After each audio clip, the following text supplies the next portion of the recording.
minutes. We do expect the deorbit burn to last about 18 minutes, but it could last as long as 24 minutes if needed for this mission. But as those events happen, we will continue to call them out. Exactly right. You know, and on a dynamic day like today, right, as they say, slow is smooth and smooth is fast. So we're gonna have a lot to cover today. But much like launch day, you know, we're excited about getting crew home, and we're excited to see, you know, as they land, what we're going to be covering today. Yeah, exactly. We are just about 3 minutes from the expected start of the deorbit burn, and if you look at the bottom middle of your screen, we have a new clock that will be following along with Dragon as it makes its way down to splashdown, so you can follow along with the timelines for today's mission. Which is pretty exciting, because we know this is an overnight mission for us on the Pacific Coast, right? So it's going to be a little hard to see visuals sometimes because it'll be dark outside. Yeah. But understanding when crew's coming home is going to be very important also for the crews on the ground that are going to be working to retrieve them, and we'll be covering that a bit more later as well. Exactly. We are expecting splashdown to be approximately 2:31 a.m. Pacific time. And we, again, if you're just now joining us, the deorbit burn is expected to start in a couple of minutes, approximately at 1:37 a.m. Pacific time. That's right. And again, if you've been following along with SpaceX and splashdowns, typically we've splashed down off the coast of Florida. Just recently, we have changed this trajectory to splash down off the coast of California, which I'm really excited about because we are expecting to splash down off the coast of Southern California. Yeah. I'm born and raised San Diego, California, so I'm really excited that Southern California gets to be able to see some of these potentially reentry burns of the Dragon spacecraft. I know. I kind of wish we were outside right now to be able to see that ourselves, and sadly we're not. But and what you could see on your screen is mission control here in Hawthorne, California. This is where the Corps, who speaks with the crew the entire mission all the way through splashdown, is in this room along with all the rest of the responsible engineers monitoring this mission. They monitor the mission from the beginning, from launch, from the day of liftoff, all the way to splashdown.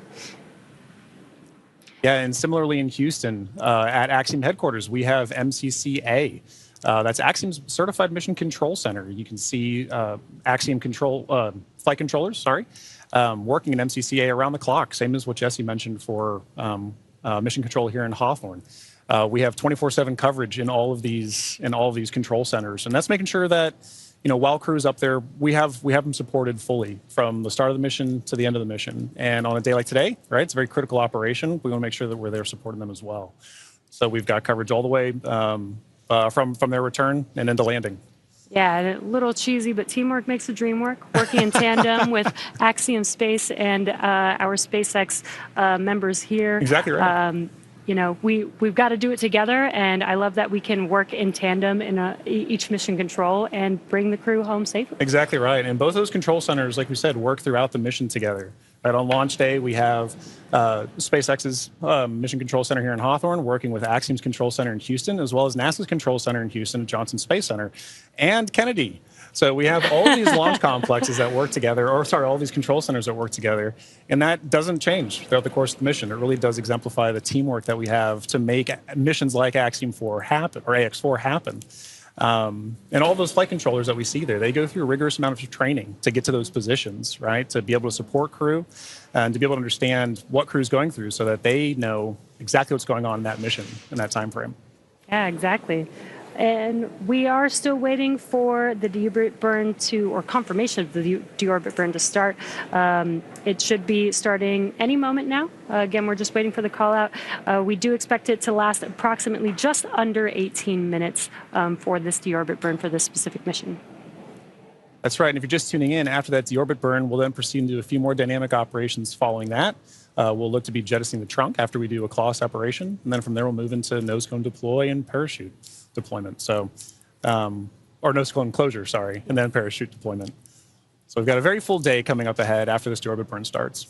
And we did get confirmation that the deorbit burn has begun. Again, it will last approximately 18 minutes, just under 18 minutes. Now, this deorbit burn is the last time those 4 forward Draco thrusters will fire. Dragon has not yet entered Earth's atmosphere. This deorbit burn is what will line the vehicle up and put it on its final trajectory to the landing site and off the coast of Florida today. Right now, our crew are using their screens to keep tabs on the burn duration, Draco thrusters firing, and trajectory details like entry angle, spacecraft perigee, and how much distance remaining until deorbit burn termination. Dragon is flying itself. It is an autonomous vehicle, so all the crew has to do is stay strapped into their seats and keep tabs on things. Enjoy the ride. That's right. Well, to talk a little bit about the Ax-4 mission, what it is. The Ax-4 mission has really been remarkable in a number of ways from start to finish. And each of these missions, like we talked about, demonstrate the amount of teamwork that we work on. But they're also iterations on the process of flying to and living on station. And each of these provide more opportunities to understand how we live and work together in low Earth orbit. And this crew has certainly done just that. Yeah, let's take a moment to properly meet and introduce the crew. Yeah. Our mission commander is Peggy Whitson of the United States. And we actually don't have enough time to cover her entire resume because it is incredible. But to give a few highlights, Peggy earned degrees in biology, chemistry, and biochemistry. She was the first female commander of the International Space Station. She has spent over 695 total days in space, during which she logged 60 hours across 10 spacewalks. She is a 2-time commander for Axiom Space, having previously served aboard AX-2, and she was just inducted as a member of the 2025 Astronaut Hall of Fame class. And congratulations, Peggy. Pretty incredible. And up next is mission pilot Shubhanshu Shukla of India, whose call sign as test pilot is Shooks. Shooks represents the Indian Space Research Organization, or ISRO. And he's also an astronaut designate of India's inaugural human spaceflight effort, Gaganyaan, an Indian-built rocket and spacecraft. He was commissioned into the Indian Air Force Fighter Wing in 2006. He then achieved the rank of Group Captain in 2024 and has over 2,000 hours of flight experience aboard aircraft, including the Sukhoi 30 MKI, MiG-29, Jaguar, Hawk, and Antonov On-32. Pretty impressive resume. And our third crew member is mission specialist Sławomir Uznański-Wiśniewski of Poland. He is representing the European Space Agency as a project astronaut coming from the reserve class of 2022, much like Marcus Wand, who served as a mission specialist on AX-3. A scientist by trade, Sławomir has earned his master's degree of science with honors from Łódź University of Technology in 2008, Master of Science from Université de Nantes, and a graduate engineering diploma from Polytech Nantes in the same year. He also spent 2 years as the engineer in charge of the world-famous Large Hadron Collider in Switzerland beginning in 2018. And rounding out this crew, mission specialist Tibor Kapu of Hungary represents the Hungarian to Orbit Astronaut Program, also known as HUNOR. The program aims to send Hungarian astronauts to the International Space Station for scientific research and technological development, as well as to inspire young people. He graduated from the Budapest University of Technology and Economics, earning a degree in mechanical engineering, followed by a master's degree specializing in polymer technologies. In 2023, Tibor emerged as one of 4 Hungarians selected from a pool of 247 candidates for the HUNOR astronaut program. He has invested a notable amount of time in his career focused on space radiation protection while awaiting his acceptance to HUNOR. What an incredible crew. Together, they are the crew of Ax-4, Axiom Space's 4th private astronaut mission to the International Space Station. This mission represents the return of spaceflight for 3 nations, but it also highlights the growing opportunities for nations and entities around the world to conduct meaningful work in low Earth orbit.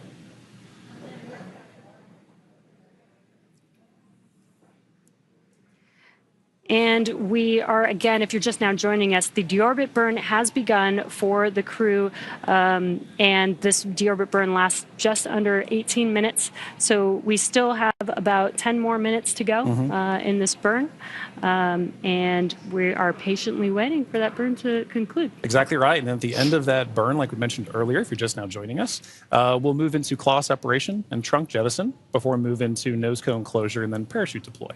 So we've got a few dynamic operations that are coming back to back, coming up here shortly. But, Jesse, we were talking a little bit about that crew. I had the pleasure of meeting them a little bit before the mission. And you can really tell that this crew has taken it upon themselves to really make sure that a priority of this mission is outreach. Yeah. They really want to ensure that who they are representing, the people that they're representing, are getting an opportunity to come aboard with them and understand why they're up there, understand why they're going on missions like Ax-4, why Ax-4 is a mission that needs to exist to further everything. And I know that STEM outreach is something that you find pretty fascinating yourself, right? Yes, John, you already know that.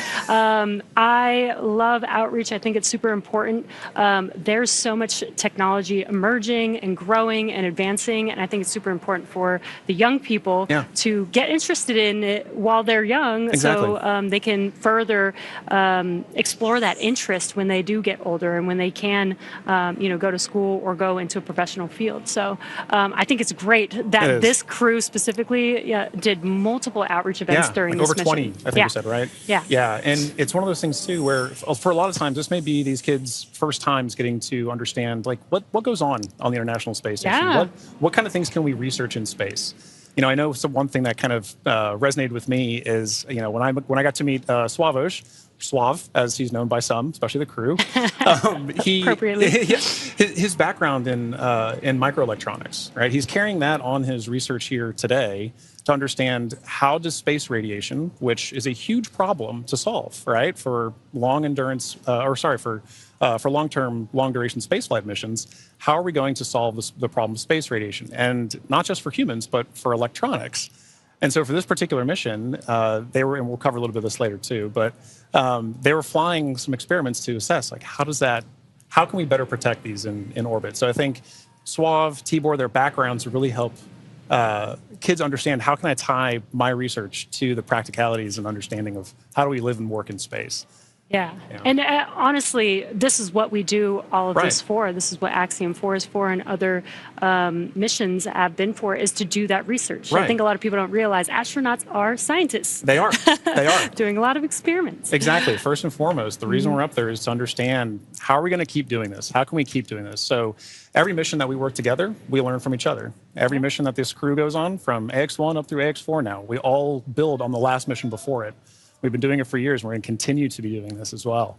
Yeah. So it's really exciting to see them put that emphasis on not just the research, but also the outreach to get the next generation of people to do the next missions. Yeah, I love it. If you're just now joining us, again, there is a clock in the middle of your screen where you can follow along with the timeline of the mission all the way towards splashdown today. And also in the bottom right-hand corner of your screen, there's a little graphic showing Dragon and its thrusters firing. So while we are not showing some live views at this moment, you can kind of see which thrusters are firing, and there's a lot going on. So Dragon is very active right now, but love this new graphic that we have. Really cool to be able to kind of see. You might not be able to always see it live, and when we do see it live, I love you can actually see the little bursts of thrust. But in case we don't have any live views, you guys can follow along with that graphic in the bottom right corner. And speaking of live views, excellent timing. Inside of Dragon, with our commander and pilot there. That is at the front of your screen is Commander Peggy Whitson. And if you're looking right past Peggy Whitson as well, you can see our pilot Shubhanshu Shukla interacting with Dragon's controls there right now. But as you mentioned, Jesse, Dragon is a fully autonomous vehicle on this way home. So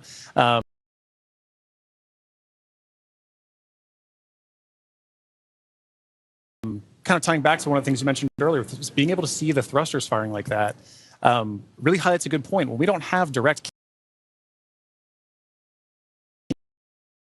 insight, we still get spacecraft insight. When we talked earlier about what the mission control centers are for, that allows us to get telemetry to that vehicle for ground crews to understand what is the vehicle doing, and allows us to share it with everybody here to get insight to the mission. Yeah. Very cool. And it is, I love these live views. Yeah. But it's really hard to believe that it's been 5 years since Dragon radically changed how humanity gets to space. After the space shuttle program ended in 2011, NASA astronauts primarily used the Russian Soyuz spacecraft to travel to and from the International Space Station. From 2011 to 2020, the Soyuz was the only human-capable launch vehicle available. And in December of 2010, Dragon became the first commercially built and operated spacecraft to be recovered successfully from orbit. And that mission, known as COTS-1, was the first demonstration flight for NASA's Commercial Orbital Transportation Services, or COTS program. And the purpose of COTS was to develop and demonstrate commercial sources for cargo resupply of the International Space Station. Now, fun fact, the Dragon that flew on this historic mission is currently actually hanging behind John and I in front of SpaceX Mission Control Hawthorne. And just 10 years later, in May of 2020, Demo 2 launched astronauts from U.S. soil for the first time in nearly a decade. Demo 2 was Dragon's first human spaceflight mission. The spacecraft, named Endeavour, carried NASA astronauts Doug Hurley and Bob Behnken to the International Space Station in the first orbital human spaceflight launch from the United States since the final space shuttle mission in 2011, and the first ever operated by a commercial provider. And I remember that day very well. Yeah. One of the most exciting missions, probably my favorite mission of all time, really. Yeah, and another fun fact about Endeavour too, that was the first mission for Ax-4. Oh, That was the Dragon they flew on Ax-4. Exactly. And this is a really cool view. I mentioned the graphic in the bottom right-hand corner, but you could actually see a similar graphic for the crew on board on their displays there. Exactly right. I mean, for crew situational awareness, it's incredibly important to, even though you may not be commanding the vehicle yourself, even though it may be an autonomous flyer, having the insight to your vehicle systems is incredibly important for all crew members, let alone the pilot and the commander. So our commander, Peggy Whitson, and our pilot, Shubhanshu Shukla, are maintaining close situational awareness on the vehicle systems there, like we saw a minute ago, being able to watch thruster firings, understand where they are kind of on their mission home. Yeah, and they are sitting inside of Dragon. They're strapped into their seats, so they can't really see what's going on the outside, but they can hear the sound of the thrusters firing. It may sound a little bit different to them than here on Earth, but it also helps them, as they're monitoring, helps them understand what's happening, what those sounds mean. So again, that they have the full awareness of everything that's happening with the spacecraft. Exactly. Now, alongside the NASA missions, Dragon has also flown several private missions to orbit. In September of 2021, on the Inspiration 4 mission, Dragon became the first private spacecraft to take an all-civilian crew to orbit. And the following year, Dragon flew Axiom Mission 1, the first all-private astronaut mission to the International Space Station in collaboration with Axiom Space. Now, the first of now 4 flights together with Axiom Space to take commercial crews from around the world to the International Space Station. In September of 2024, the Polaris Dawn mission delivered the first commercial spacewalk. And most recently in March, Dragon supported the From-2 and NASA Crew 10 missions. Ax-4 is Dragon's second human spaceflight mission to splash down off the coast of California after From-2 returned Dragon recovery operations to the West Coast just this past April. And from that first crew mission in May of 2020 to Axiom 4 today, Dragon has supported 18 human spaceflight missions and flown 70 crew members representing 20 countries. Overall, Dragon has flown 53 missions, carrying over 300,000 pounds of cargo to space. In the history of human spaceflight, fewer than 700 people have ever been to orbit. At SpaceX, we want to help create a future where not just hundreds of people, but thousands and ultimately millions of people can travel off Earth to live and work in space and on other planets. Yeah, you know, Jesse, you mentioned basically all that lineage of the Dragon spacecraft, and it's sometimes easy to get lost in the numbers, but it really does highlight how we've built, the same as what we were talking earlier for building on missions, right? We built to get where we are as a space industry with the Dragon flying, and it's allowed us to provide missions like Ax-1 up through Ax-4 together, like you mentioned, but collaboratively. And each of us, it allows each of us to play a role in these missions supporting. And so I always really love the teamwork aspect of this commercial spaceflight endeavor, and I think what you just mentioned there really highlights that. Yeah, and just the exponential growth. It's only been 5 years since SpaceX has been a part of this in history, and it's really cool to see how much we've been able to do. Exactly. And we are about 30 seconds or so away from the expected ending of the deorbit burn, so we should be potentially hearing that call out, but if we don't hear the call out on the nets, we will confirm when that deorbit burn is complete. Exactly. And like we mentioned earlier, while we're waiting on those calls, we're still able to view some of the telemetry and insight to the vehicle that we have too. So once we kind of get some awareness that the vehicle is done doing its zero burn, we should shortly hear a call after that. But that at that point, it's a good reminder that those calls, the telemetry, it serves as an operational synchronization point for all of us to kind of say, a major dynamic operation has just happened. Now, how are we going to regain the situational awareness to say, okay, everybody's back on the same page so we can continue executing all of the flight procedures that we have. So, yeah, exactly. And we are awaiting the conclusion of the deorbit burn. And again, after that deorbit burn ends, we'll move into claw separation, trunk separation, or trunk jettison rather, and then we'll move into nose cone closure for the rest of the mission. Yeah. We are just in the beginning of the multiple dynamic events that we have left to bring the Ax-4 crew safely back home to planet Earth. Exactly. And we do have our recovery ship Shannon waiting patiently in the Pacific Ocean. We do have a targeted splashdown zone, so the crew aboard the recovery vessel is there waiting, and once they splash down into the water, we'll send a couple fast boats, and then the recovery ship vessel Shannon will meet the crew, lift the Dragon spacecraft on board to the ship, Right. Help the crew get out of Dragon, and then they'll eventually do some medical checks, make sure that they're all good. Exactly right. Board a helicopter and take them back to land. Exactly right. I mean, like that is still a part of the very dynamic operations. And SpaceX and Axiom are both providing crew on the ground to provide in that work. So we have the retrieval of the crew and our Axiom. Dragon, SpaceX, deorbit burn complete and performance nominal. Trunk separation initiated. Awesome. Great news. We heard that call out.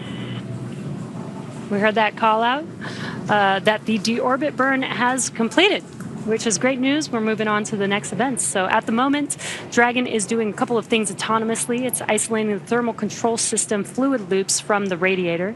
This system is what will help keep the internal temperature of Dragon temperate for our crew during reentry, as it does heat up a little bit on the outside of the vehicle. Next up, we are waiting for the claw to separate. The claw connects the trunk to the spacecraft, delivers power, telemetry, and fluids, and claw sep is the first step in trunk separation. And we did hear that call out for the initiation of claw sep. So that event is now in progress. We're waiting for the conclusion of claw separation. Nominal trunk jettison. And all of that just happened. Claw separation as well as trunk jettison. There we go. And it's a good example of the kind of things that we're listening for on this phase of the mission. Really are back to back, and they're structured in a way that are very timelined, very expected. And so while we wait for those call downs, we want to be very cognizant of, is crew checking back in with ground, is ground checking with crew. But once the vehicle hits those certain points and the commands are retrieved, sent, executed, whatever. That we're waiting for those, and we're expecting those. Yeah, and then we do have nose cone closure coming up in just about 3 minutes or so is what we are expecting. And in the background, Dragon is currently inhibiting those forward bulkhead Draco thrusters that we just used to complete the deorbit burn, ensuring it's safe to latch the nose cone shut for reentry. Also, the vehicle has initiated the nitrox suit purge. This will help keep the crew cool and comfortable during reentry, and which again is coming up in a few minutes, that nose cone closure in just about a couple minutes. Now at this point, the nose cone is preparing for closure. That's right. Yeah. And now for those of you just joining us, we are, as Jess just mentioned, we are in the phase of flight where we've now gotten good confirmation that the claw has separated, that the claw has retracted, and that the trunk has been jettisoned. And we're waiting for that nose cone to close. And a minute ago, we had good visuals inside the vehicle showing our commander, Peggy Whitson, and our pilot, Shubhanshu Shukla, engaging with those controls for the vehicle to maintain insight to understand where the vehicle is at this moment in time. And what you're seeing on your screen is a map of where Dragon is above the Earth. And again, it's making its way over, it's going to make its way over the Pacific Ocean to splash down off the coast of California. And you can actually see how close it is passing by the International Space Station there, which is pretty cool. Yeah. Again, it's amazing being able to actually maintain the kind of awareness we have on this, right? As you know, last night when we were tracking undocking, kind of understanding where Dragon is relative to station with regards to things like the keep out sphere. It can be easy on a day like splashdown when we're not talking about from undocking from the space station, to still be able to maintain awareness of where we are relative to it. I think in our orbit is fascinating. Again, we are waiting nose cone closure. And if you've been following along SpaceX, reusability is extremely important to us. That is what nose cone closure is for. In previous Dragon designs, we used to jettison the nose cone, but being able to close the nose cone allows us to just reuse it. We actually don't necessarily need it on the re-entry, but it does protect the forward of the Dragon spacecraft during ascent, during launch, basically. That's right. Yeah, and being able to reuse that, I think, is an incredibly important aspect of what we're trying to do as we advance these missions, right? You take every mission and you learn from it, and you say, what can I do next with it? And so being able to now close your nose cone and keep the vehicle for next time is pretty important. Makes reusability and preparing for the next mission very easy. Exactly. But you're right. Now, once we're closing that nose cone, we have to make sure that there's no more Draco firings that are happening, because once those Draco firings are done, we can then safely close the nose cone and prepare it for re-entry. Again, we are waiting for nose cone closure, and it is expected to be fully closed any moment now, so we are just waiting for that confirmation.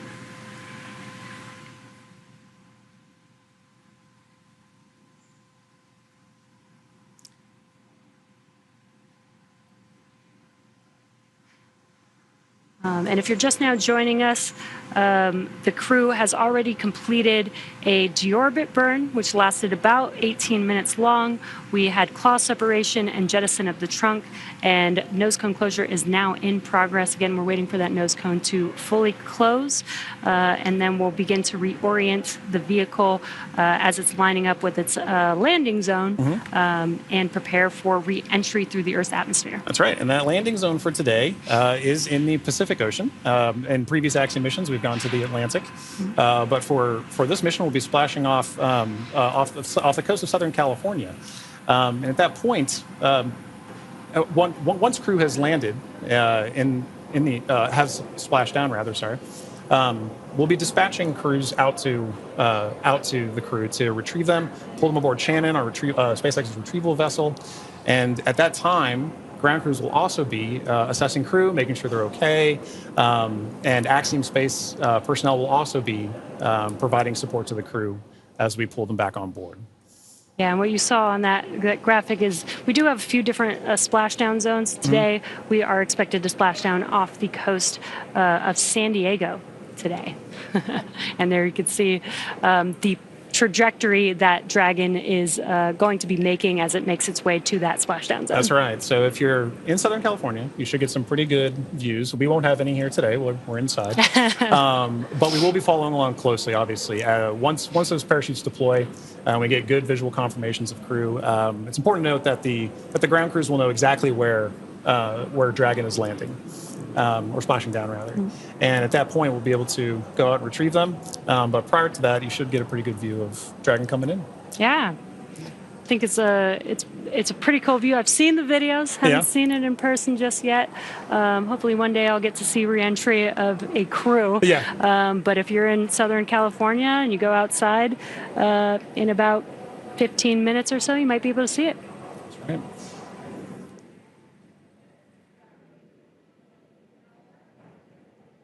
Now, we do expect that the nose cone is fully closed at this point, but just waiting for confirmation of that closure. Exactly.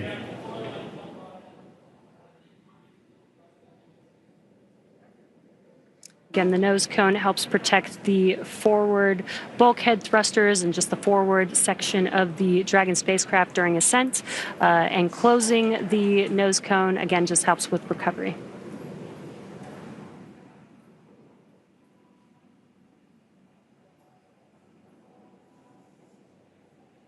So far, we've had a pretty smooth return home. Yeah. The crew undocked from the International Space Station yesterday at 4:15 a.m. Pacific time. They spent 22 and a half hours coasting, doing a few more orbits in space before they come back down to planet Earth.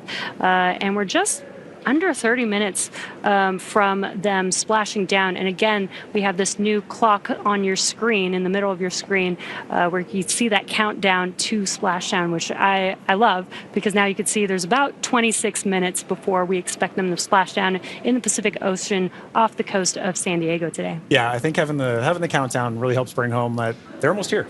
It is time for the Ax-4 mission to come to a close, but this is just the dynamic phase of the missions that's coming to a close. There's so Dragon, SpaceX, nose cone secured for entry.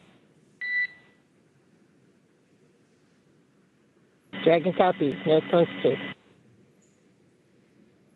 And great call out there. Yep. The nose cone is now fully closed, ready Excellent for reentry. confirmation. And what you're seeing on your screen is the core, the crew operations and resources engineer. That's who was talking with the Ax-4 crew just now. right. Now, once it's time for our crew to splash down back on planet Earth, they'll be heading to one of several targeted sites supported by SpaceX. Until recently, Dragon recoveries primarily occurred off the coast of Florida. This year, SpaceX moved Dragon recovery operations off the coast of California to allow Dragon to complete its deorbit before safely jettisoning the trunk over the Pacific Ocean. Ax-4 will be SpaceX's second crew mission to splash down in one of the new locations. From 2 was the first in April earlier this year. The new splashdown locations are near Los Angeles, Oceanside, and San Diego. And spreading the supported sites across multiple locations helps maximize the return opportunities for this mission and future crews, lowering the chance that we'll have to wave off due to bad weather.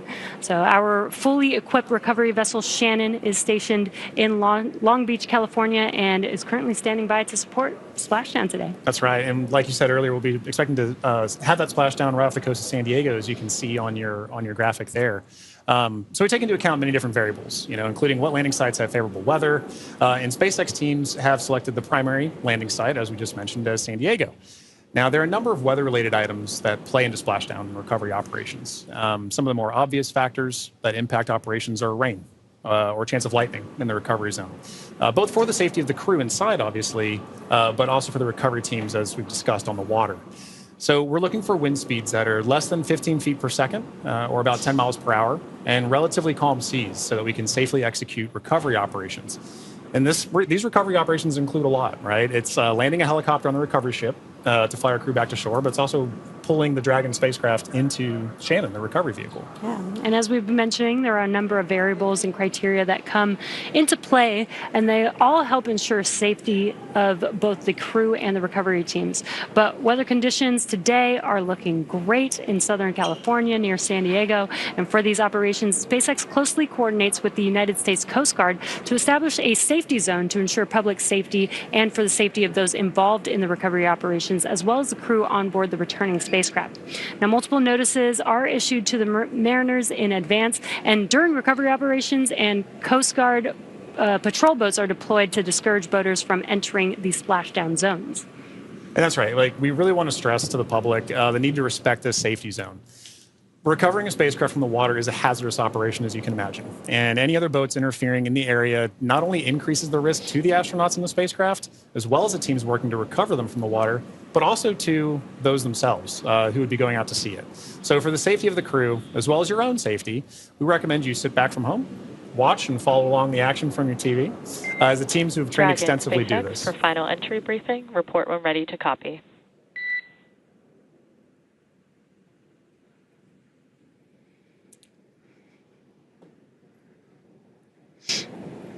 Dragon's ready to copy.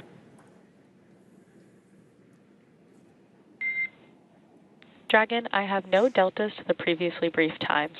The vehicle is healthy, weather is still looking good, and recovery forces are on site. Predicted comm blackout starting at 0918 Zulu and ending at 0925 Zulu. How copy?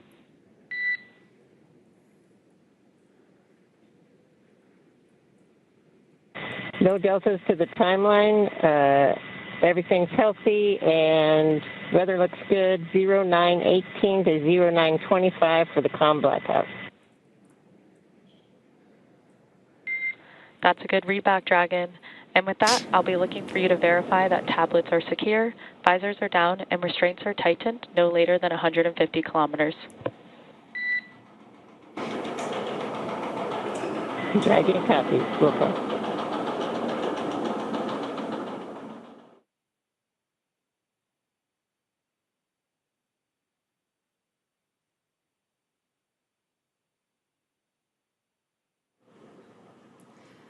And we just had some great comms between the core and the crew. It sounds like everything is a go for splashdown.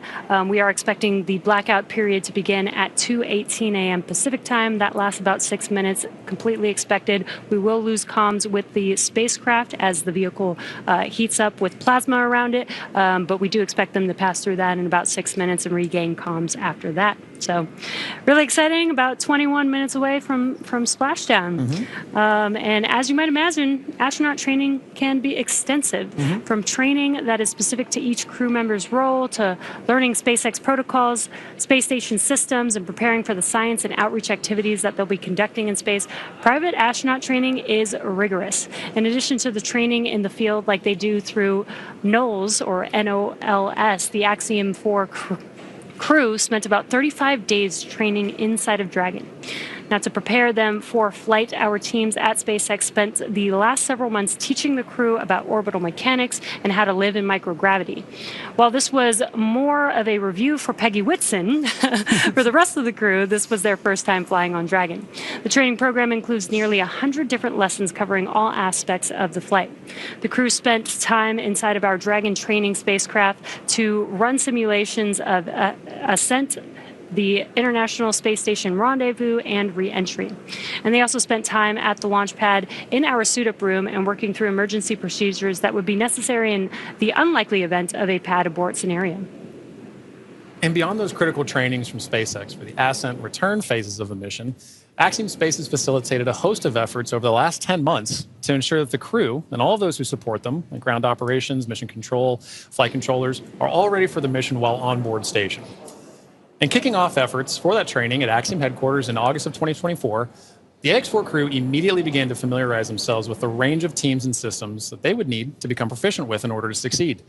From selecting the food that they would eat and learning how to prepare it with the food warming and hydration racks on orbit, to understanding the tools and systems available to them throughout the International Space Station. Every small detail is critical to mission success.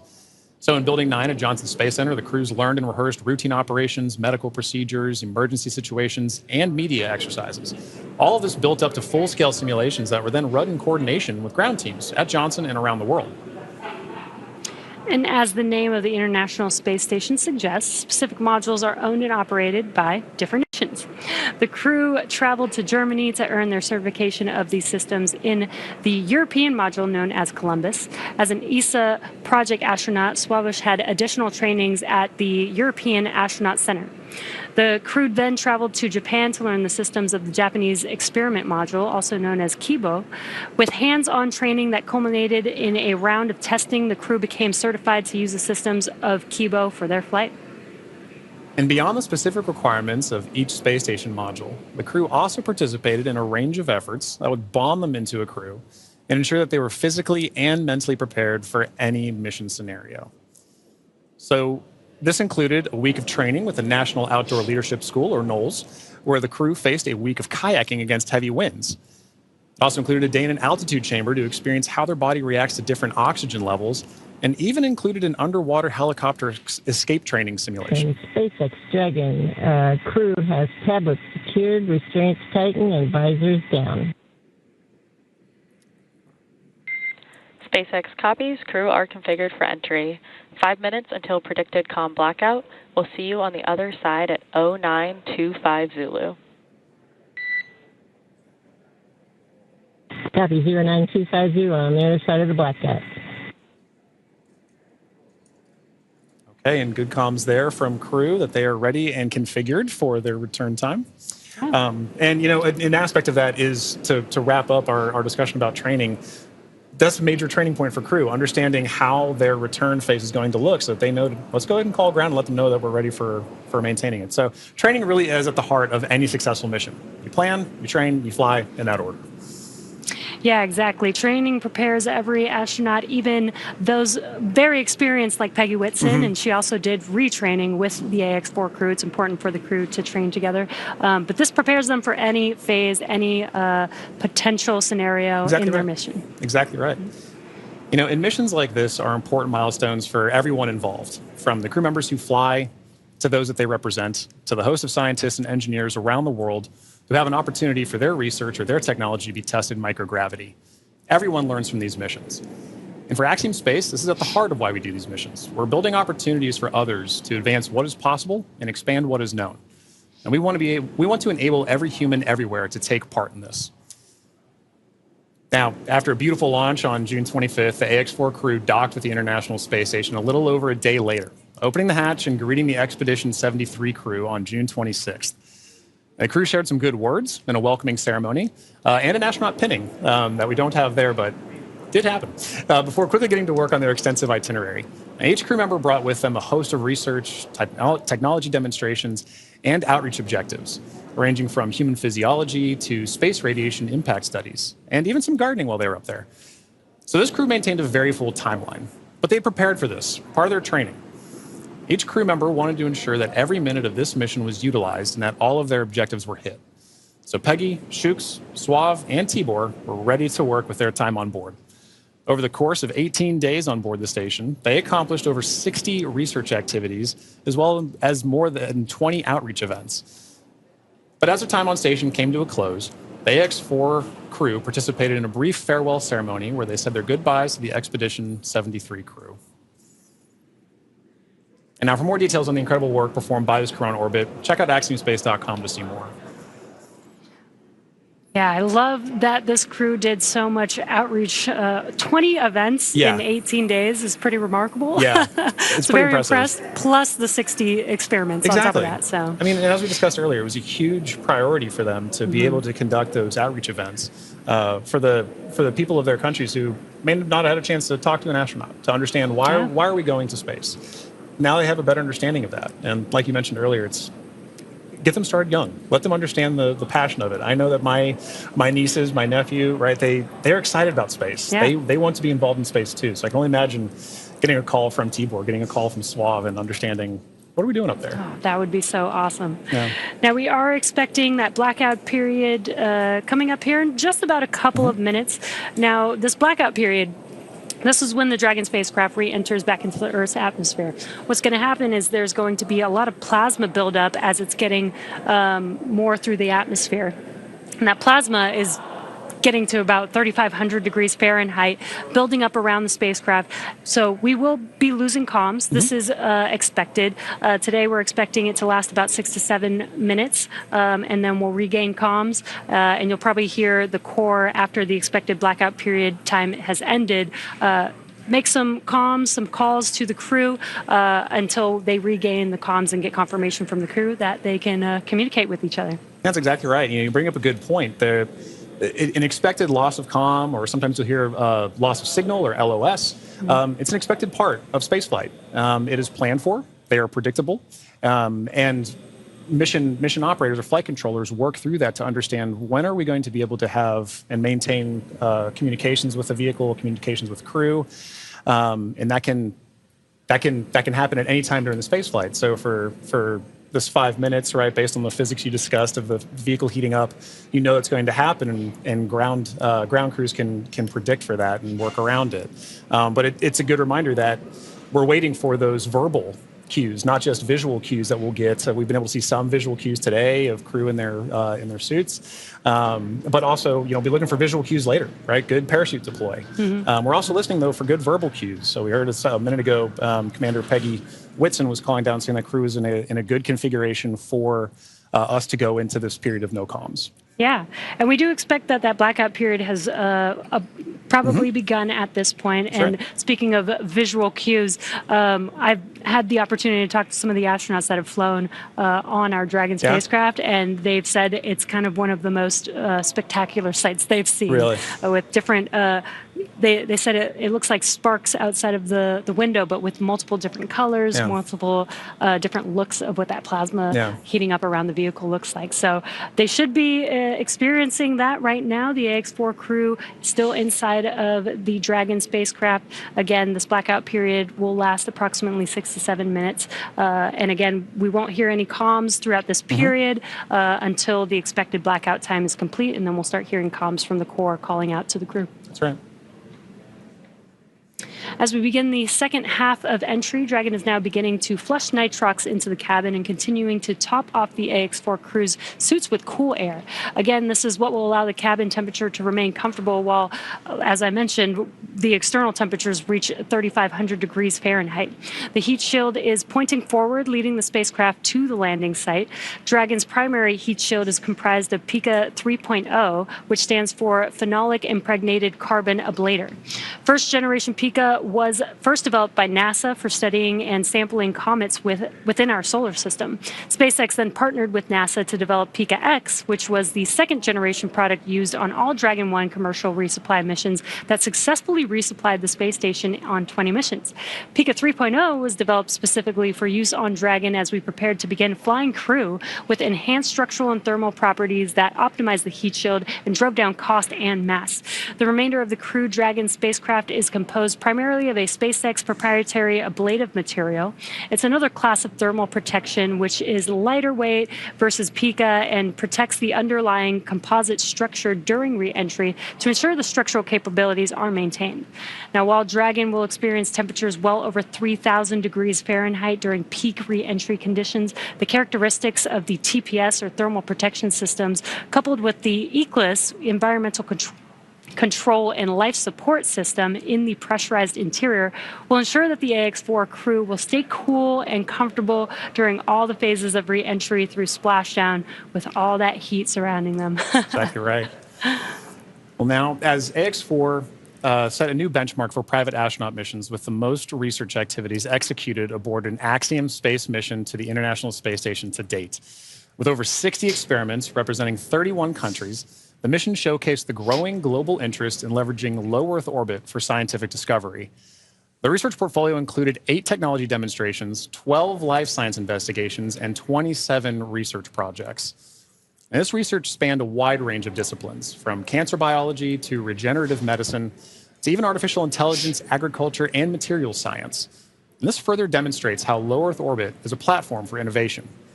Now, many of these studies were designed to address challenges both in space and on Earth, such as improving disease modeling, enhancing food security, and developing smarter autonomous systems. Now, the scale and diversity of the Ax-4 research portfolio reflect a shift toward more collaborative science on orbit together, positioning commercial astronaut missions as catalysts for advancing knowledge and solving real-world problems. You know, Jesse, I think this is one of the most important things about a mission like this, is it allows us an opportunity to understand we have a number of problems that we're trying to address on Earth, and it is a unique opportunity to be able to go to low Earth orbit and understand some of the key aspects of that kind of research. And missions like Ax-4 really allow for those kind of problems to continue to have momentum behind them to be solved. The International Space Station has been tackling so many of these problems for over 2 decades now. Yeah. And that research needs to continue. It needs to keep going.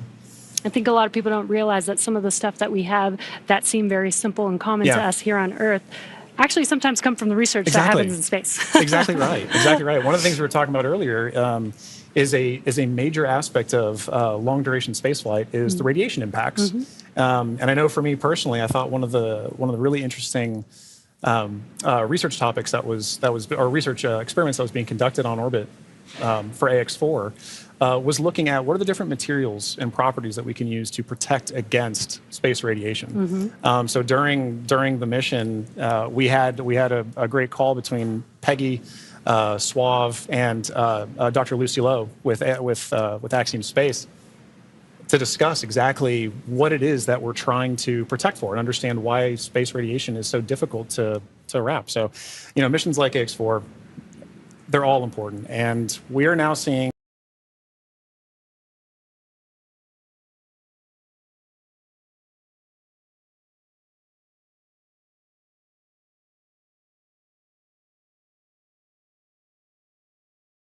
great confirmations of the Dragon spacecraft making its return back to Earth right now.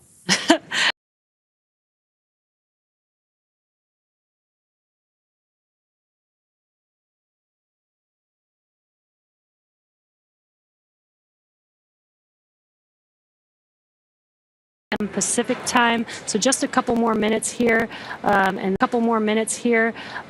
then hopefully we'll get some comms back between the core and the crew. But in the meantime, at least got some cool views of the crew almost back down here on Earth. Exactly right, and you know, making that kind of visual confirmation is such an important part of what we're tracking today. We're tracking a lot of very dynamic operations, and so being able to see what we see on the screen there is incredibly important for.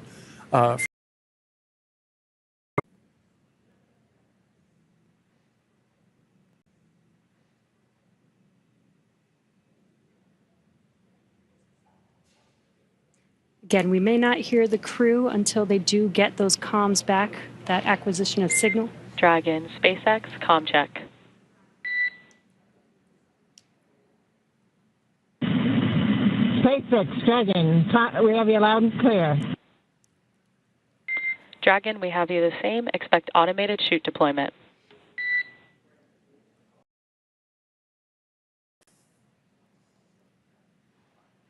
And great news, as you heard there, we got comms from the Ax-4 crew. I've done this before. Maybe a few times. A few times. A great live view on your screen inside of Dragon as they are here. Confirmation that there will be the automatic drogue.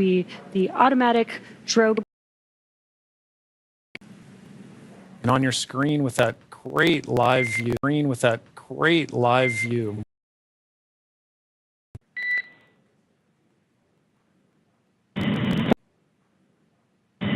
Copy. Nominal GPS chute deploy. And we're going to hear minutes here as the core will be calling out their out deploy and the main parachutes deploy, and then as they get closer, close they are before splashdown, so that they can expect that splashdown. Exactly. Exactly right. With their onboard telemetry,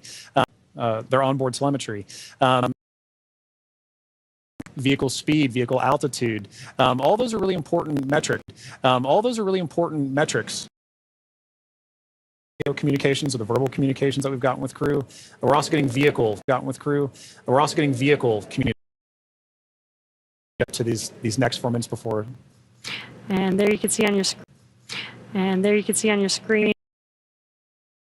For that splashdown, so they do brace for drogue window. Do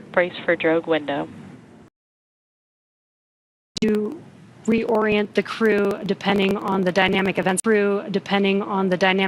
are. And then they are sitting up. Parachutes to deploy. That's right. Having them in that position helps distribute the forces correctly. Yeah. We're now waiting for confirmation that the Dragons shoots a minute or so, just prior to the deployment of the initial drogue. Parachutes stabilize and decelerate the vehicle, then just before drogue, keep the crew within acceptable G limits for entry and parachutes are deployed.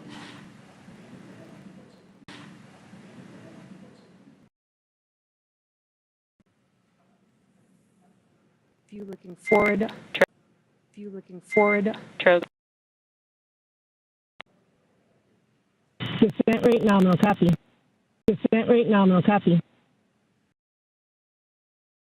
This is looking forward on the Dragon spacecraft up at the parachutes are fully deployed now. So we do expect those main parachutes to deploy.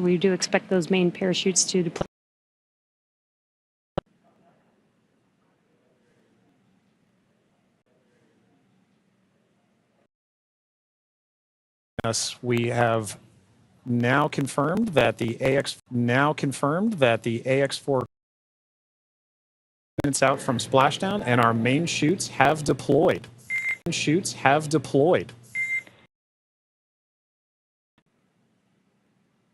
Copy, main chute descent rate. Copy, main chute descent rate.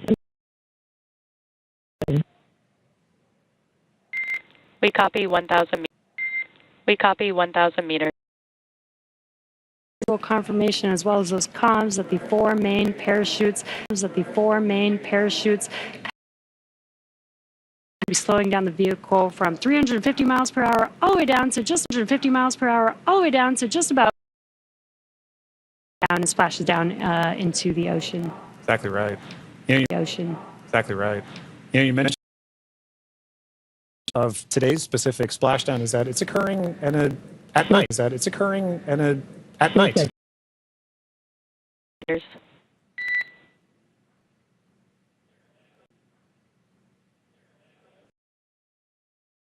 Spacecraft's altitude as it's making its descent into the Pacific Ocean, Yes,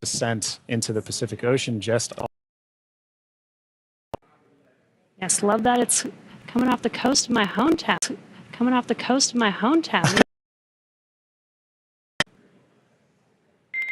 600 meters. 600 meters. A minute before that expected splashdown. The landing in water is a lot simpler and more reliable. We did have to learn how to make Dragon waterproof as we are splashing down into the ocean. But 400 meters. Reminder to brace for splashdown.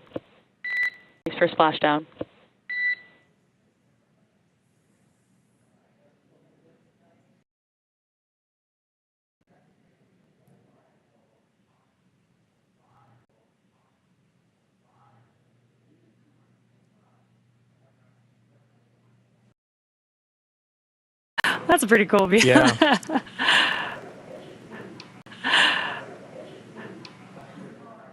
That's right. Maintaining the vehicle signature to maintain visual contact with the vehicle as it's making its final descent towards water landing. And we've got some very bright lights as Dragon. You can see the ocean there. Dragon is about to touch down. And working their way towards the vehicle are the of our splashdown coverage today. At this point, safe landing, and then we'll move into the phases of this mission. Which at that point we'll be covering. And we have splashdown of the A.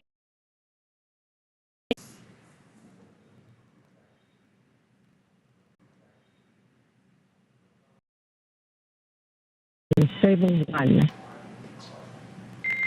SpaceX.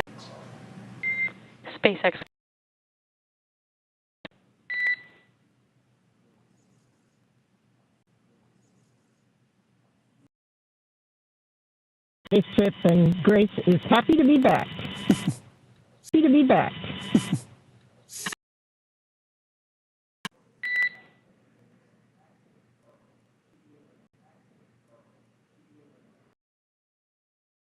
Corps and our Commander Peggy Whitson.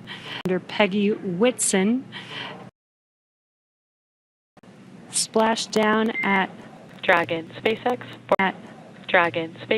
for your report back when recovery personnel are en route.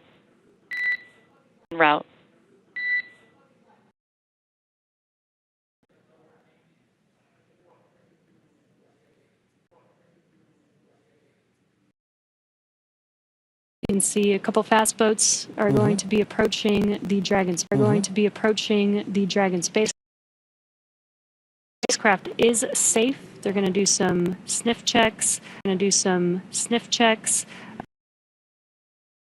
Dragon splashed down. The chutes were immediately cut to make sure. Shoots up.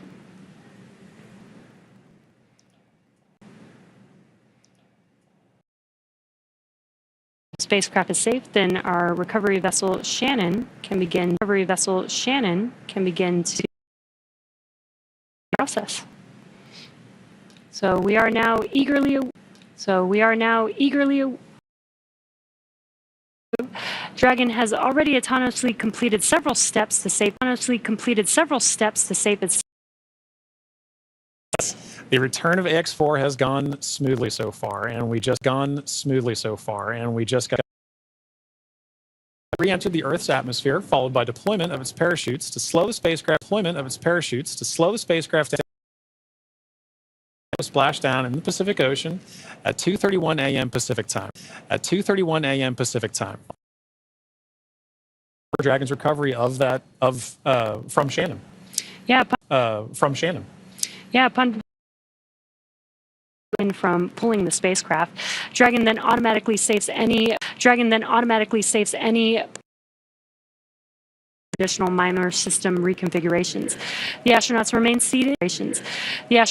seated in check inside the spacecraft, and the communication system.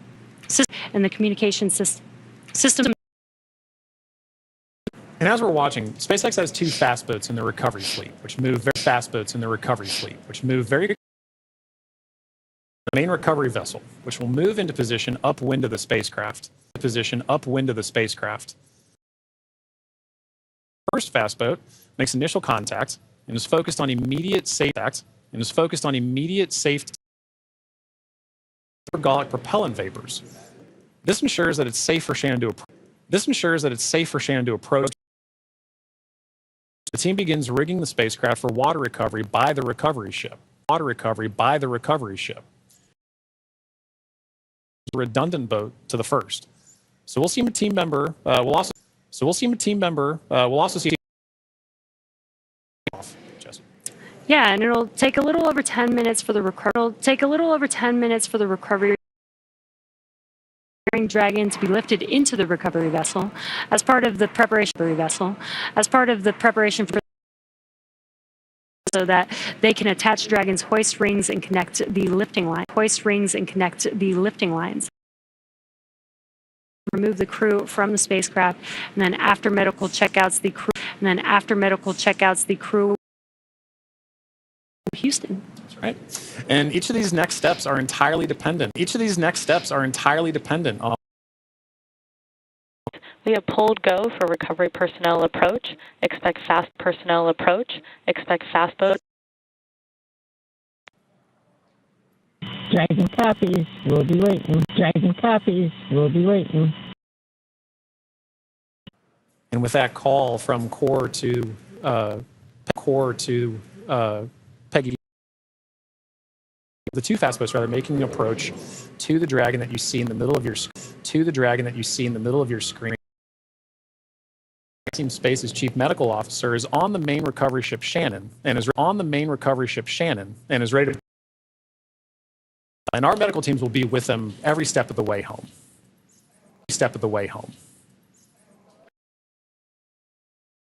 It is nighttime, so we do have this infrared camera to help us see a little bit. More. Green there.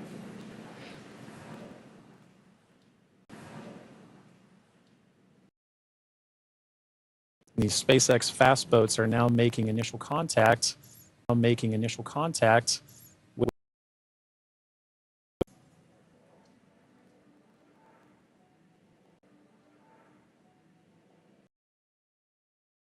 on Dragon, just similar to starboard and port. Like this, where it's a little bit harder to see the orientation of the vehicle. So those an orientation that we are approaching approaching.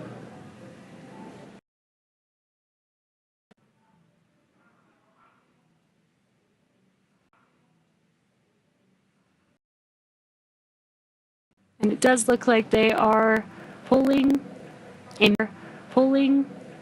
main. Those detach immediately as soon as the spacecraft splashes down. After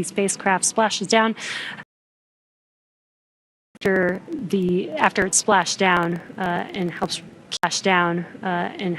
keep main parachutes, keep them out of the water. Exactly. And as Them out of the water. exactly. And as we just that is all part of again the operation recovery of the spacecraft as well as the Ax-4 crew. So all those operations safely and successfully. So even though we're having splashdown at night, executing smoothly, but executing successfully.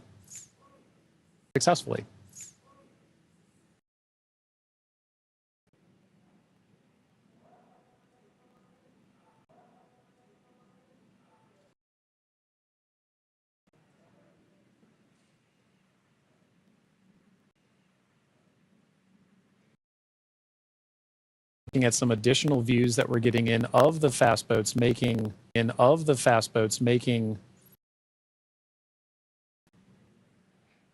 we should be seeing a crew member. Some final safety checks and then help begin. Water. That's right. It's all part of a coordination, a choreography. Next few steps that have to occur before we can get Dragon onto the recovery vessel Shannon. And this is a very key moment in that. Making sure that there's no hazardous gas or chemicals actually approach and climb onto the spacecraft. And as always, the recovery crew is wearing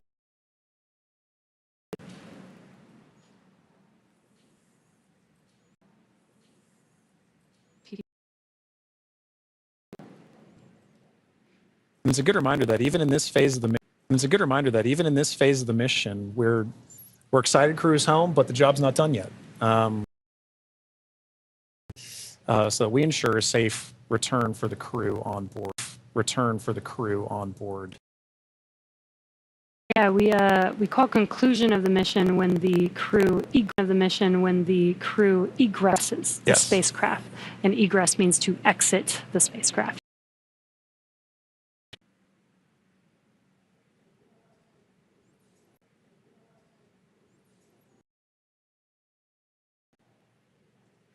Got some calm waters there, which is great. Yes.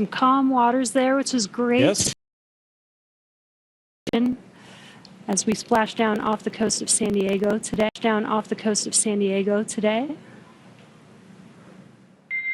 Dragon, SpaceX.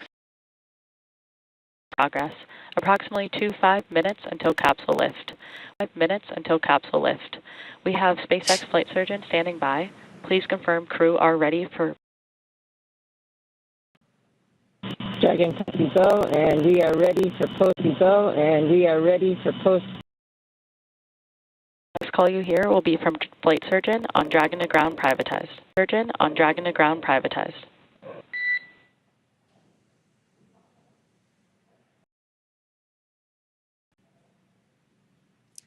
And you heard those comms.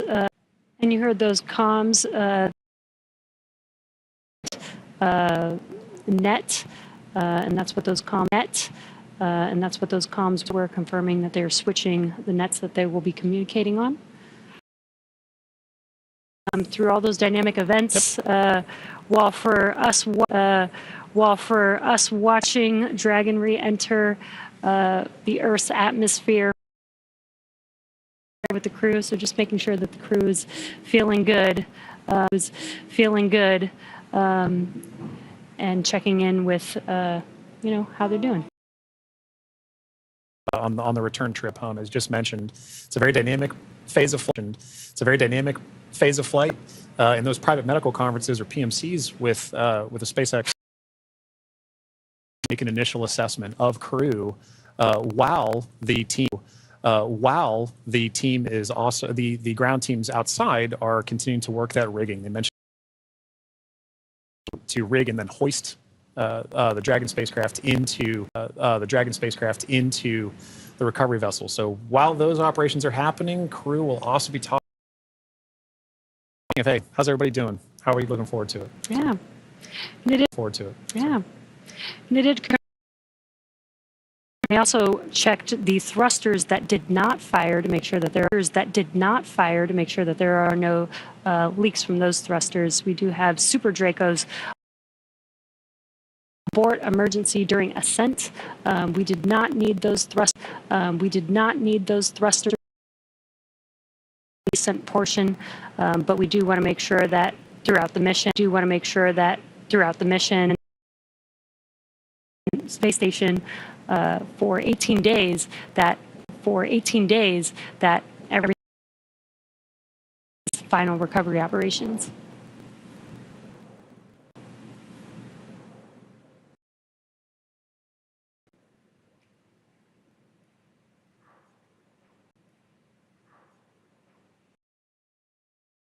Early morning, but you can see the little window on Dragon,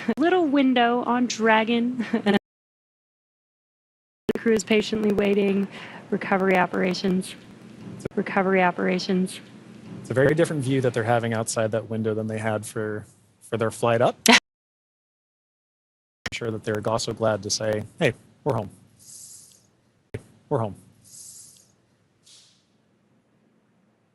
If you're just joining us from home, that is returned home from the Axiom-4 mission.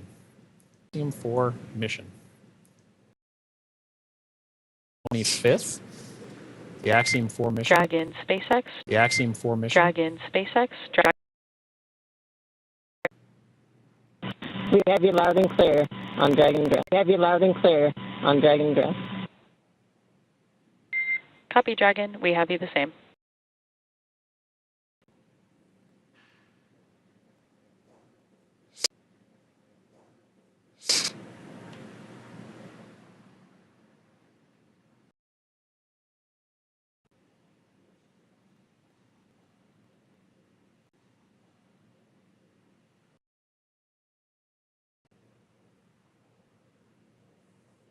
You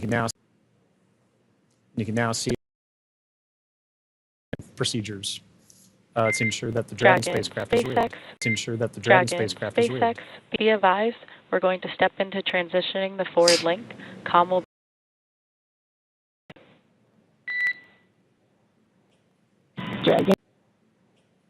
Dragon copies. 5 minutes. LOS. Again, the Corps just keeping the crew updated with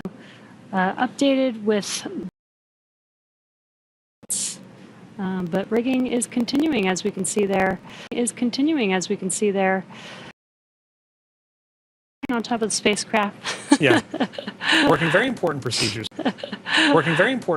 for the next phase of the Ax-4 mission. And for those of you who from Kennedy 39A, this was a pristine new Dragon. That crew had that has gone through its first mission and landed back safely in the Pacific Ocean. You can see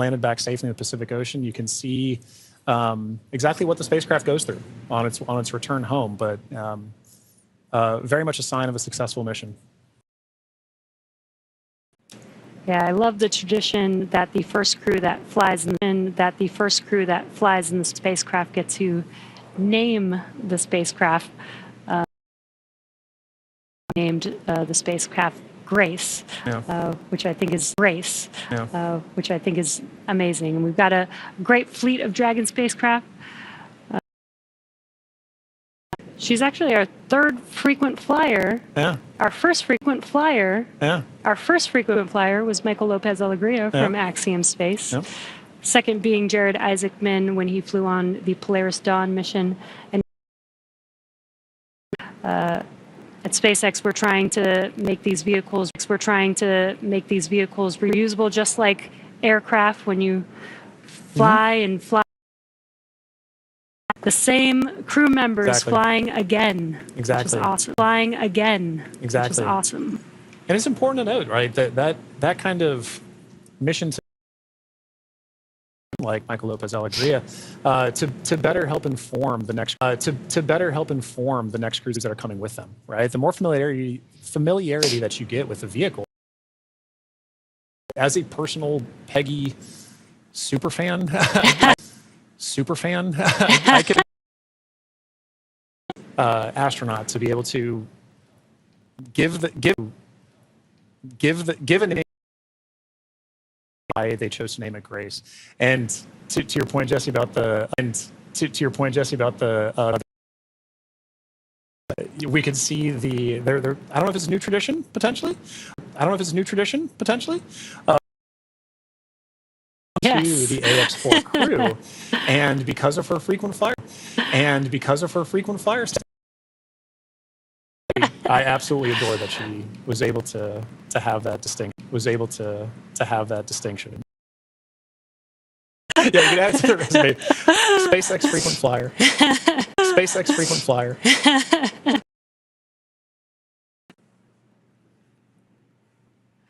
Yeah, I love the board. Yeah, I love the boarding.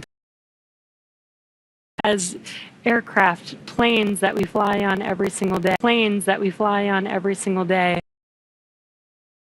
the last 5 years, and we still have a lot of improvements that we want to make to, future spacecraft. For the future, I really do believe that we could get to. Multiple flights a day. Yeah. Within our future. And it is something that you are always learning from. Always the amount of training that you put into it to execute that, perform these missions, being able to say that Peggy has flown on multiple times. She's going to still go through the same training that she did for the last mission.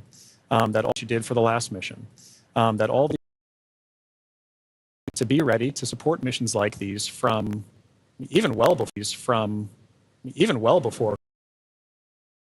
pulling them onto the recovery vessel here for the Dragon spacecraft. And you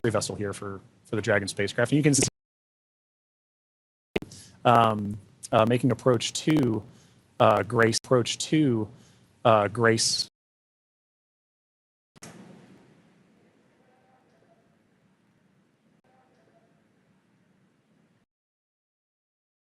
The Dragon nest when the spacecraft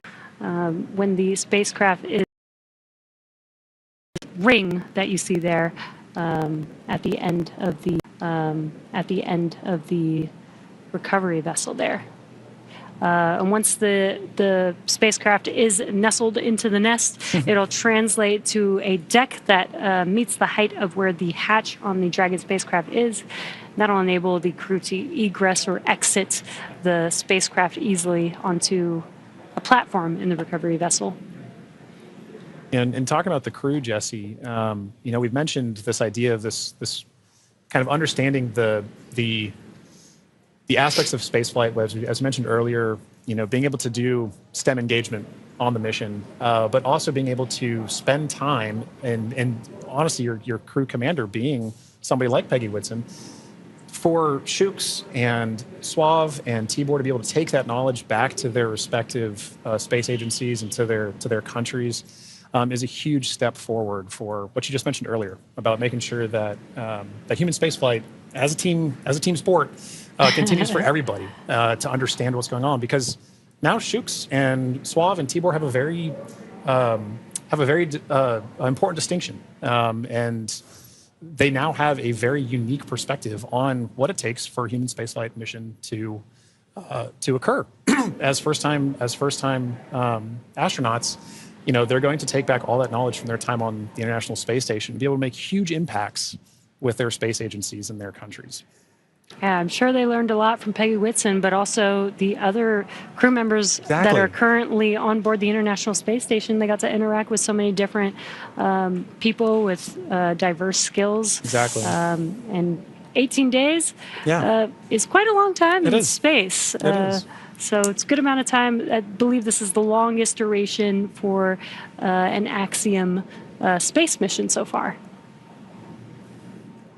That's right. We heard a lot of those kind of sentiments shared between the Ax-4 crew and the Expedition 73 crew currently on the International Space Station during their farewell ceremony, during their undocking last night. It really kind of underscored the aspect of once you're up there, once that hatch is open, it's all one team. Mm-hmm. It is. Like we keep saying, it's a team sport, but once they were in there integrating with the Expedition 73 crew, that Ax-4 crew was learning so much more. And it was highlighted in everything that they were able to execute, right? We mentioned earlier over 60 research projects, over 20 STEM engagements, outreach events. Over 18 days, that's an incredible amount of time packed into their timeline, just coupled with sleeping and being there, but also like the aspects that they're not timeline, but engaging with the crew, sharing cultural touch points, understanding each other, getting to learn each other. And they did have the benefit of getting to meet this Expedition 73 crew before their flight. So by the time they were opening that hatch, they kind of knew each other. And I think it's an incredible aspect of this mission for sure. That's so awesome. Yeah. I wonder what their comms were. I'll meet you in space. Exactly right. I wish I had the ability to say that. That'd be so cool. One day when we're all able to fly in space. All right, sounds good. I'll see you in space then. See you in space, John.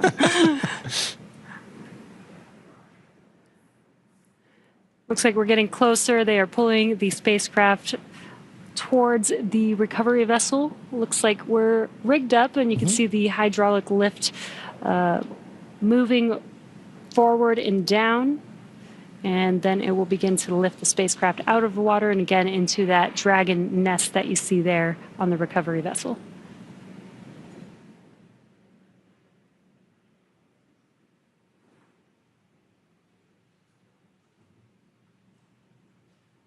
I think one of my favorite parts is the recovery crew that's on the spacecraft gets to jump into the ocean when they're done. Yeah. And it's nighttime in the Pacific, so it might be a little cold. We'll be a little chilly. But definitely a unique part of the job. Exactly right. And you can see all the support crew. There's just a fast boat on the screen that made its way off screen there, but you can see the number of support crew that's kind of going into supporting an operation like this. It may look like it's not happening very fast, but there are a lot of steps that each of these crew members are responsible for ensuring that the Dragon spacecraft is pulled into that nest safely but smoothly, and they're working towards that now. There he goes. Love that. Despite the freezing temperatures, it looks fun. And he got out of the water pretty fast, so I think you're right about that.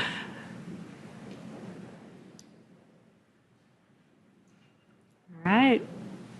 Looks like lift is about to begin.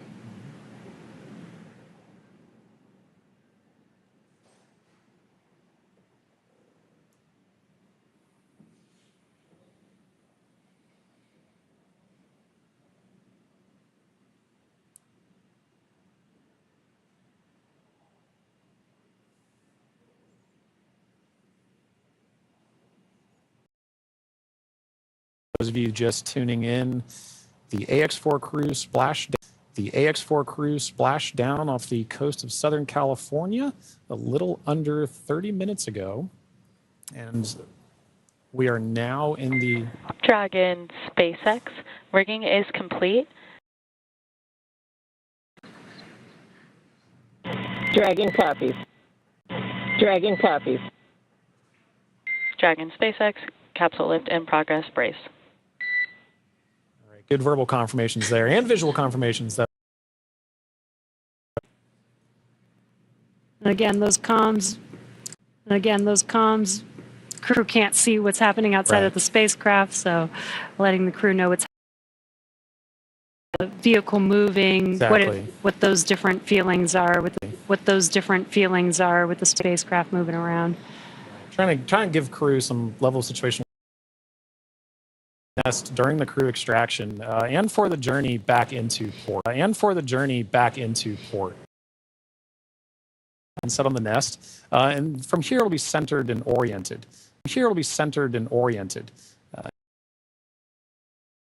Aboard the ship so that we can then open the hatch. And once open, ready to egress out of the vehicle. And as we noted earlier, Axiom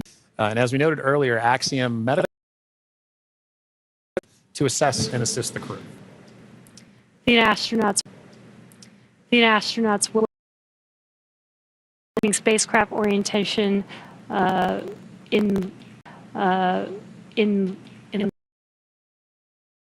with the outside environment. Now, once the hatch is opened,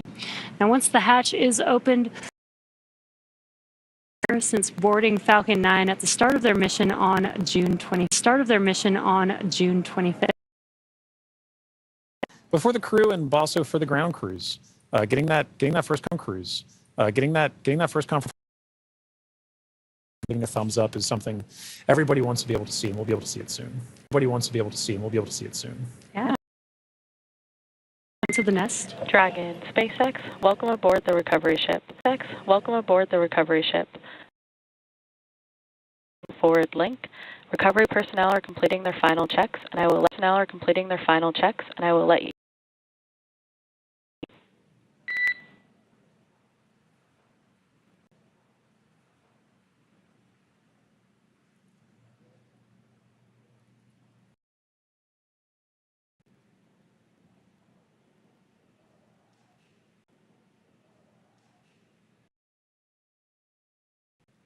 Now they are de-rigging the spacecraft, but they're also covering the thruster locations prior and safe for the crew members to exit the vehicle.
Joining us, the Dragon spacecraft has been lifted onto briefing the vehicle. They're putting some covers on the thrust. Now that the spacecraft is no longer in operation, we don't need those in operation. We don't need those thrust.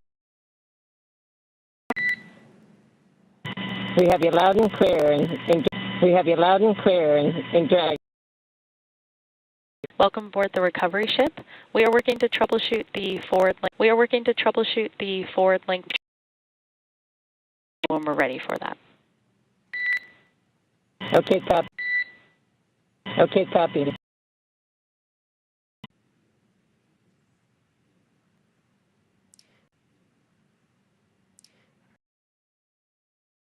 Dragon nest is going to move the spacecraft towards the deck. Dragon hatch, and that'll enable the crew to on the recovery vessel. And again, the recovery crew in preparation for that translation.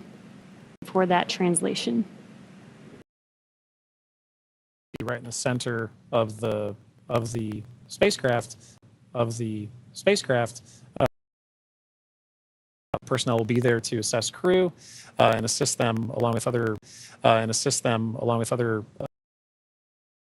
Point that will be our first time being able to see the Ax-4 crew since their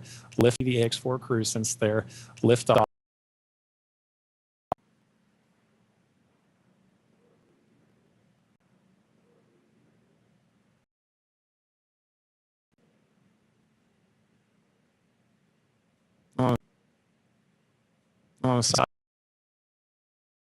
Whether it's the side hatch or whether it is the docking.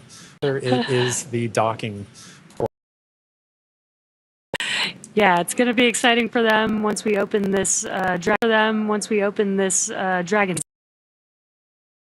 20 days for them since they boarded the Falcon. This is an interesting distinction. You launch on the Atlantic and you splash down the Pacific. It's very different breaths. You splash down the Pacific. It's very different breaths of 288 orbits, something like 7.6 million miles.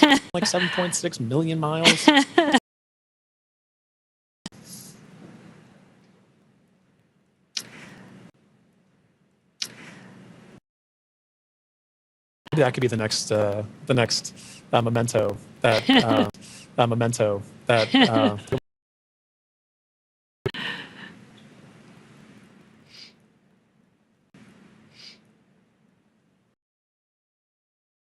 Outside of Earth. Yeah. Earth orbits, low Earth orbit.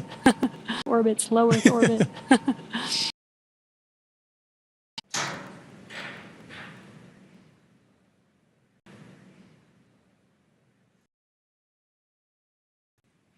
Again, next up, we are expecting the translation of named by the Axiom Mission 4 crew.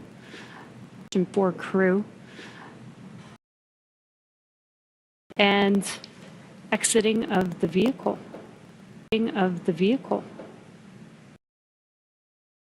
Core spoke with the Ax-4 crew. Are complete. Translation across the deck to the egress. No concern. Dragon copy.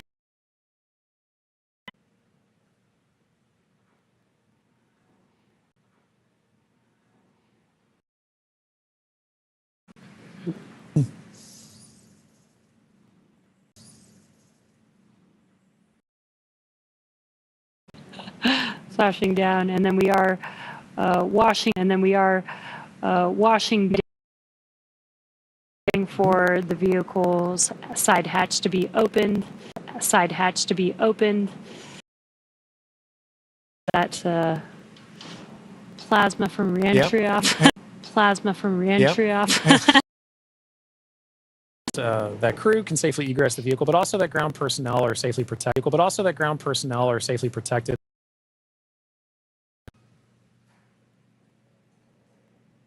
So at this So at this point, positioning themselves to support in this, as well as the spacecraft making final approaches to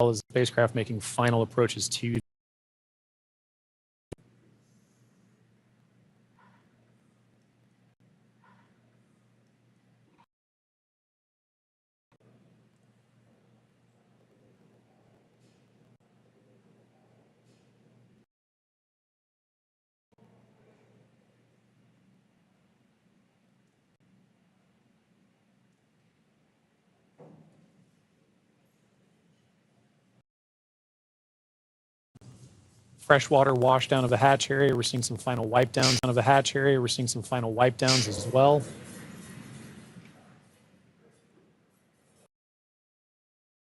Well, you can see on the side of Grace, as it was making its approach on the spacecraft. We had some great shots during the docking footage of SpaceX, Axiom, the International Space Station. It's a little warm. So 3,500 degrees Fahrenheit. 3,500 degrees Fahrenheit will do that.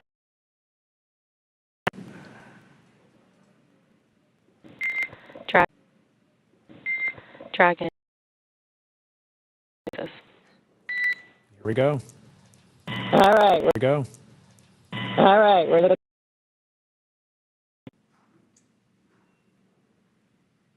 They are.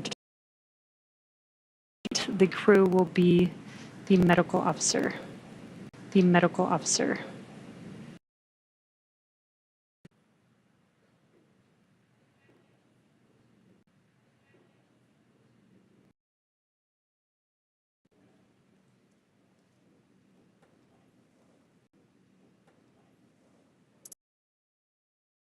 Team 4 crew.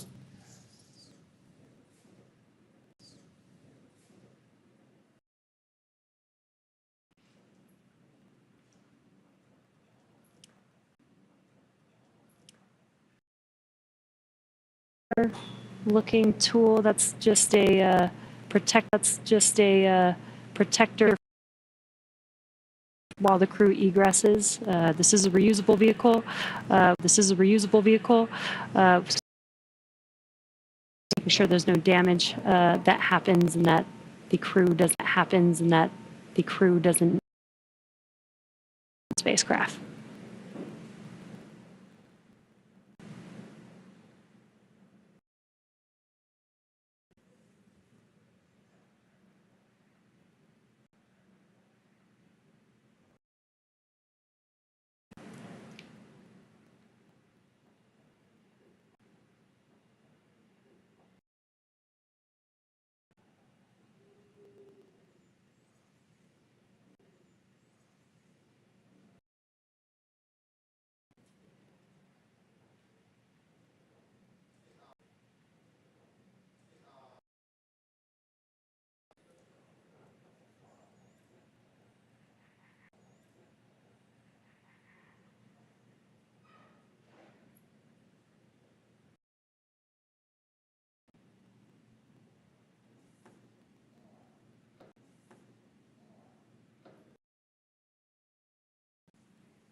The crew's getting some first photos. Yeah.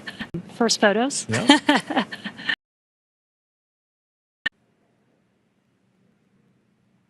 That's a good sign. That's a good sign that they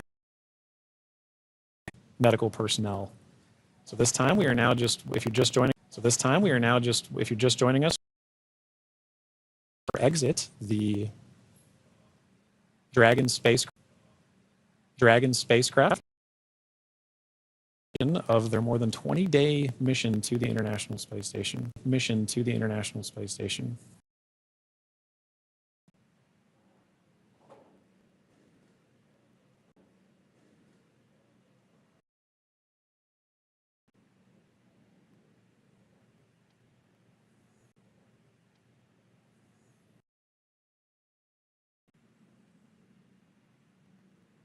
You can see the that they use throughout their mission. Making it a little easier as well.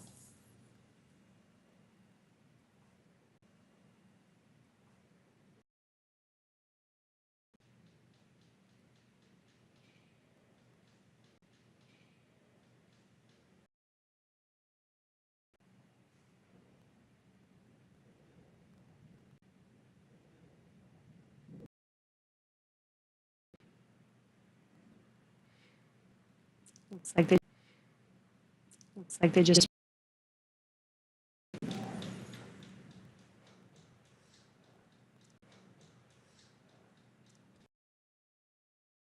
they are exiting the vehicle.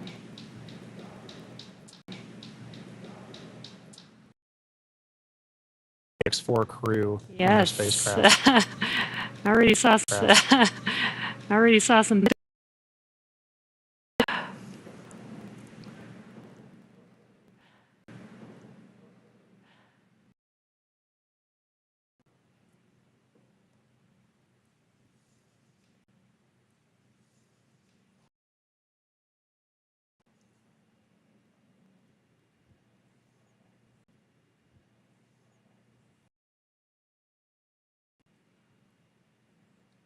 As we wait for the Ax-4 crew, putting in aspects of I'm not going to call it rigging, but in microgravity for a little over 20 days, and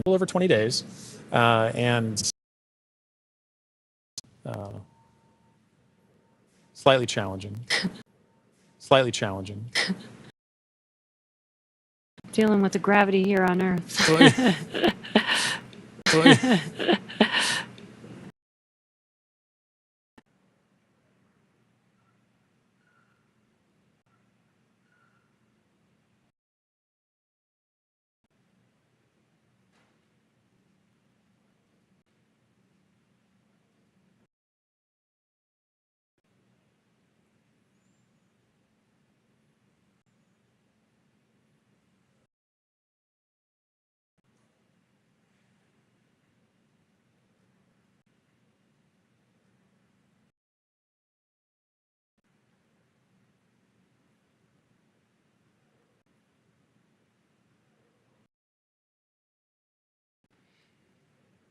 Just now joining us, we are waiting for the Ax-4 crew to exit the Dragon space. Peggy, Shooks, Suave, and Tibor. After 20 days in space, 18 days in space, 18.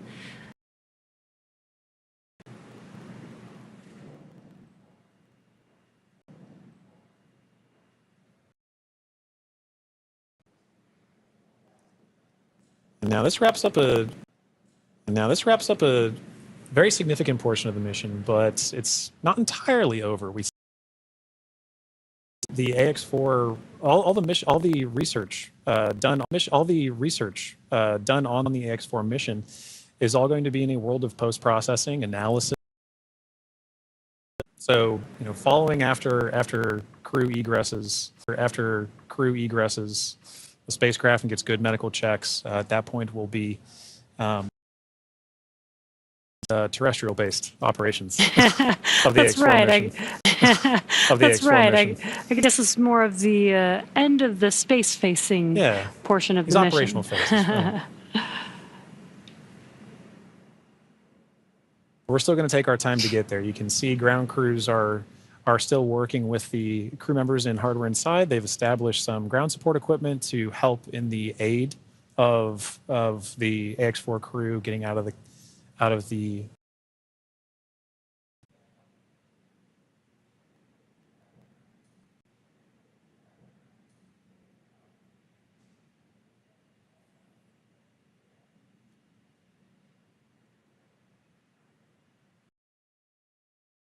Their aids are not too complex. That white platform that you see there is essentially a slide. Yeah, but an important one. A very there's a complex tool that you mentioned earlier, Jesse, about protecting the seals. We can see now crew looking to make the first crew members looking to make their egress from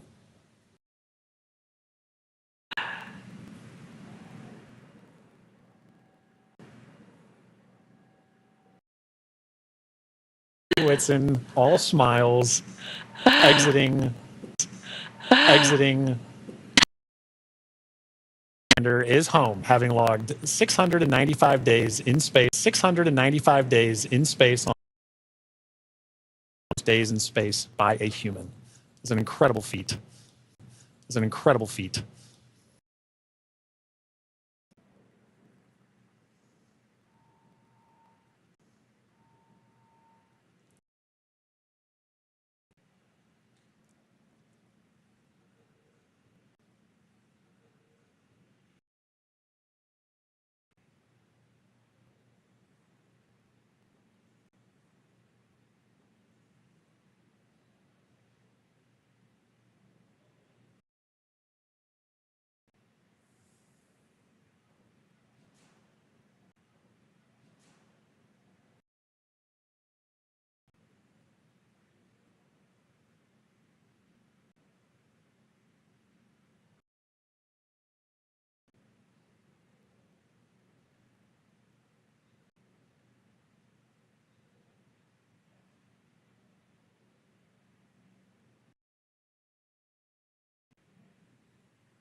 So far, we've had Commander Peggy Whitson, members of the Ax-4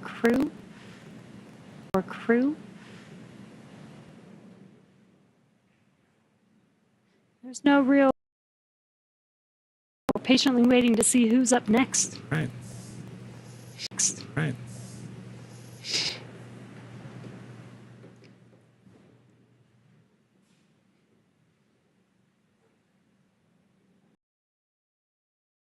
Crew. We'll see another big smile coming out of the Dragon spacecraft in a moment.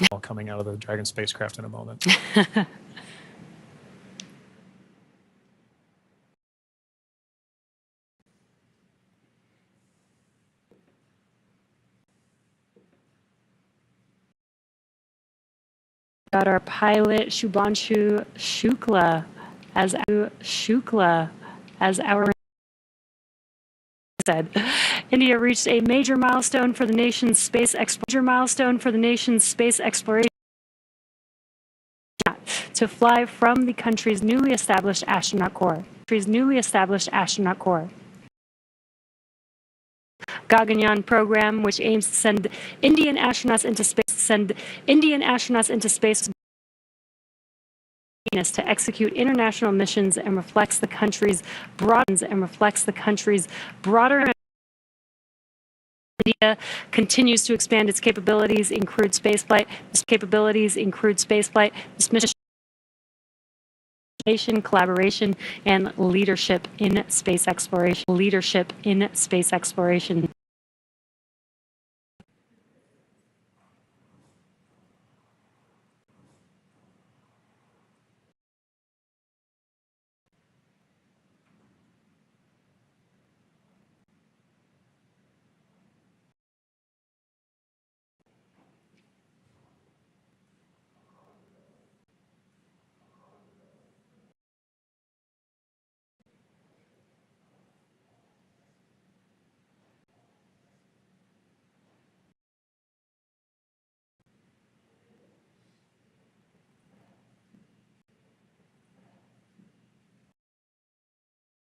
Ax-4 mission, Sławosz Wyznański-Wiśniewski,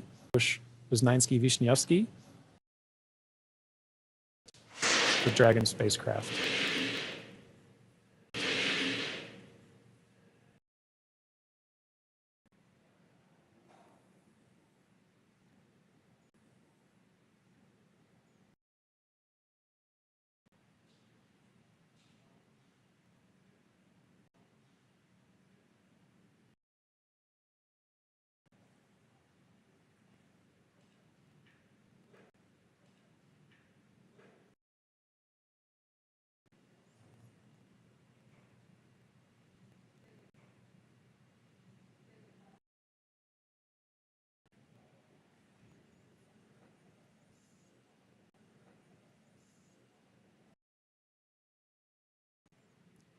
We have our third crew member now egressing the vehicle. Is Sławosz Wyznański-Wiśniewski of Poland.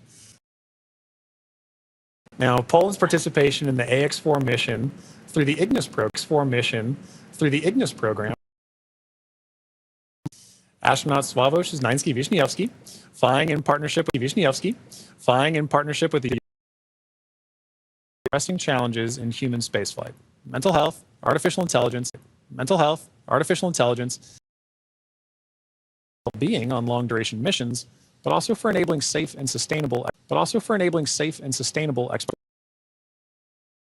strategic investment in cutting-edge science and its ambition to contribute meaningfully in Europe's space landscape, where emerging space nations are taking on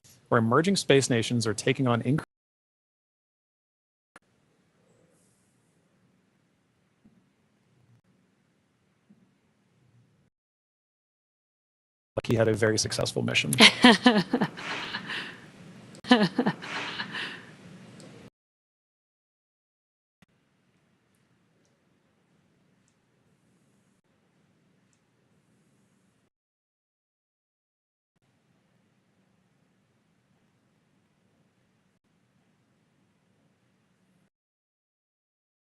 Four crew members have exited the Dragon spacecraft. We're now just waiting for the final crew member, Tibor.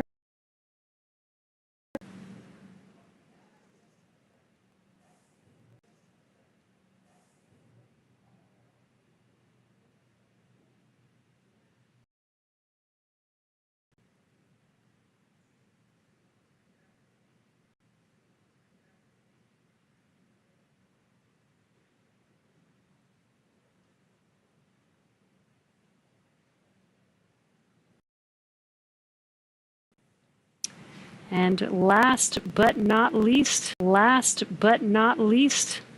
mission specialist Tibor Kapu. Milestone in its space ambitions with the Ax-4 mission as astronaut Tibor, and all smiles from him there. His participation under the banner of the Hunor Hungarian to orbit national space exploration. This mission signifies the country's return. Strategic investment in science, technology, and innovation. We'll sing Tibo's smiles and waves and high fives. The crew, as they were prepping for it and throughout the mission, egress with the same smiles that they went into the capsule with, or into the spacecraft with.